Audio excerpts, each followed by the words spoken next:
Let's talk about Olympus. For decades, this was a brand you could trust, a titan of Japanese industry, a name everybody knew for cameras and, really importantly, medical equipment.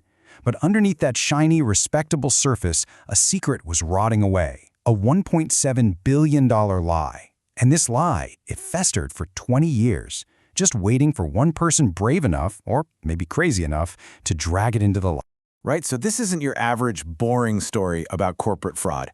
This is a straight-up thriller. I mean, when the CEO of a massive global company gets fired and is genuinely afraid for his life, you know the stakes are just astronomically high. And the man who said this, he was about to expose one of the biggest, most elaborate accounting frauds in modern history.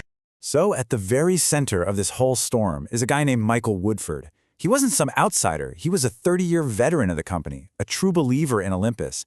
But he was also a gaijin, a foreigner, who had somehow done the impossible in corporate Japan. He'd climbed all the way to the top. His promotion was a huge deal. It was all over the financial news, seen as this big sign that Olympus was modernizing, going global. He was the first non-Japanese CEO in the company's entire history. And then, bam, 2 weeks, just 14 days into the job, the very same board that hired him fired him. Just like that. The official reason they gave? Cultural differences. Yeah, right. The real reason was so much darker. It turns out Woodford's biggest cultural difference was that he did something pretty basic for a CEO. He started asking questions, about some really strange and enormous payments he'd found buried in the company's books. And those questions, they led him right to a massive financial black hole. Yeah, $1.7 billion. That's the number Woodford was staring at. He'd uncovered these bizarre acquisitions where the company had wildly overpaid for things and then paid out hundreds of millions in so-called advisory fees. It all added up to $1.7 billion that seemed to have been used to cover something up. But what? Okay, just look at this one deal. In 2008, Olympus bought a British company called Gyrus. Now, normally the advisory fee for a deal like this is, 1, maybe 2%? That's standard. Olympus paid an insane $687 million. That is 36% of the purchase price. That's not a red flag, that's a giant, flashing, neon sign of a red flag you could see from orbit. So naturally, Woodford goes straight to the company chairman and says, "Hey, what is going on here?" But instead of answers, he just hit a brick wall. Evasion, stonewalling. The entire board just closed ranks around him. So, realizing he was being completely shut out, Woodford did something pretty incredible. He secretly hired PricewaterhouseCoopers to investigate the finances of his own company. You see, Woodford wasn't just stumbling onto one shady deal. He was pulling at a single thread that was about to unravel a massive, intricate cover-up that had been going on for over 2 decades. And that secret report he commissioned from PwC, it confirmed all of his worst fears. And it's the very thing that got him fired. 20 years. Just let that sink in. This wasn't some recent problem. This fraud had been an open secret among a handful of people at the absolute top of Olympus for a generation. It all started way back in the late 1980s, when Japan's economy was a totally different beast. See, during Japan's crazy bubble economy in the 80s, a lot of companies got into something called zaiteku, basically speculative investing to pump up their profits. Olympus dove in, headfirst.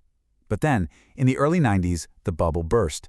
And all those high-flying investments, they turned into huge catastrophic losses that would have sunk the company if they ever admitted to them. So they came up with a plan to make the losses just fly away. The scheme is actually called tobashi. What they did was create this whole network of secret shell companies, and they just shifted all the bad investments over there, taking them completely off Olympus's official books. The problem was hidden, but, the debt was still very real. So how did this whole thing actually work? Well, it was a 4-step dance. Step 1, hide all the old debt in those secret shell companies. Step 2, go out and buy some new, real companies. But, and this is the key, deliberately overpay for them by a ridiculous amount. Step 3, funnel all that overpayment and those fake advisory fees to the shell companies to finally pay off the old, hidden debt. And the final, brilliant move, Step 4, on the official books, just call all those inflated costs goodwill, an intangible asset, which made the billion-dollar black hole just vanish on paper. It was actually genius and deeply illegal. And when you look at the timeline, it's just so clear. The 80s created the losses, the 90s created the cover-up, and by 2008, that Gyrus deal was supposed to be the grand finale. the last move to wipe the slate clean. They just never ever planned on a guy like Michael Woodford actually looking at the receipts. So Woodford is fired, he's basically alone in Tokyo, and he has a choice. He can take a massive severance package and just quietly disappear, or he can fight. And he knew that fighting was dangerous. I mean, the way they fired him showed these guys would stop at absolutely nothing to keep their secrets safe. Woodford made his choice. He decided to do something no sitting CEO had ever done before. He became a whistleblower against the very company he was just chosen to lead. He knew he couldn't trust the system in Japan to move quickly, so he fled the country and took his entire dossier of evidence straight to the global press, specifically to the Financial Times. And look, this was not a decision he took lightly. He was explicitly warned his life could be in danger. These complex financial schemes had suspected ties to Japan's organized crime network, the Yakuza. He literally had police protection in both Tokyo and London. He was risking absolutely everything.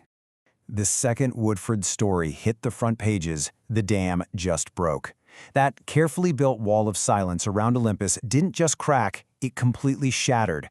And the company, once this symbol of Japanese corporate pride, came crashing down in a firestorm of public fury and regulatory investigations.